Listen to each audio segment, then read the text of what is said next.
ano yung sikreto na nung nagnenegosyo ka, paano mo napalago ito? Sa totoo lang, Miss Tracy, wala po tayong puhunan eh. O ano yung pinakasikreto mo? Ang sikreto diba? ko lang dito, pagkasya-kasyahin lang kung ano yung anong pera nasa bulsa eh.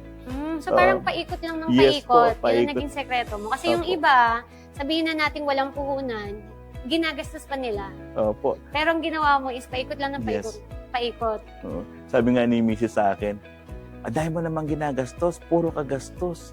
Ang daming Sabi ko, kapag hindi ko ginawa yan, kasi sa akin, ang projection ko hindi yung current, hindi yung nandyan na sa harapan mo. Ang projection ko, yung future ng products ko. Kasi, for example, gagastos ka ngayon, hindi mo alam na yung ginastusan mo ngayon, kung good ba yan o reject. Kasi, pag reject yan, hindi ka pwedeng umiyak lang na sayang yung puhunan ko. Yeah. Hindi po, nakasama na sa pagninegosyo yung risks na sasabi. Yung kailangan mong mamuhunan at hindi mo alam kung ikaw ay babalikan ng puhunan mo or hindi. Kasi kailangan mong tanggapin sa sarili mo yan dahil ikaw po ay nandiyan sa industriya ng pagninegosyo. Yes. Apo. And also, sir, narinig ko yung ngayon lugi. Along the way naman ng pagnenegosyo mo, mas nagiging wise ka na. Yes diba? po. Kasi parang ayaw mo na rin naman maranasan yung lugi. Opo. Kahit na ando na yung race, parang, okay, hindi ko na to ulitin. So ano naman yung feeling na nakaka-receive ng mga awards? Itong si Flavianos, na talagang sumisikat na siya sa market. Ano yung feeling? Ayan. Nakakatawa nga po, Kasi ngayong Setyembre, ang natanggap naming awards ngayon ay nasa 7 na. Grabe, ang dami. Ngayong buwan lang po ito. So talagang sabi ko, sunod-sunod po Yung sa una ay sa DOST, ito yung kasama kami sa programa po nila sa buong Calabarzon po, Mas Joyce, po.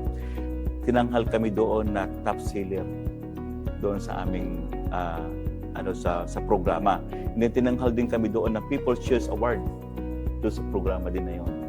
Yun. And then mga ilang araw lang po, mga 3 days ago, kami naman po ay naimbitahan sa Mabuhay PH. Ito po yung nagbigay sa amin ng award ng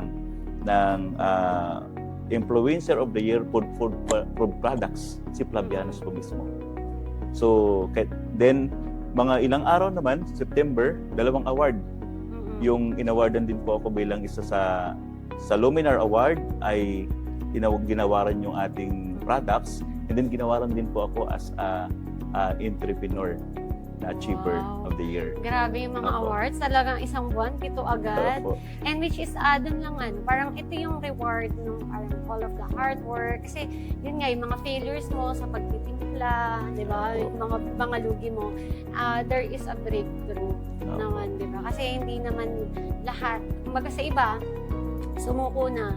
Pero ikaw, andyan ka pa rin. Tinuloy mo talaga yung vision mo para sa negosyo mo na to, at the same time para sa mga pamilya mo and sa mga tao na sumusuporta sa iyo, pati mga empleyado.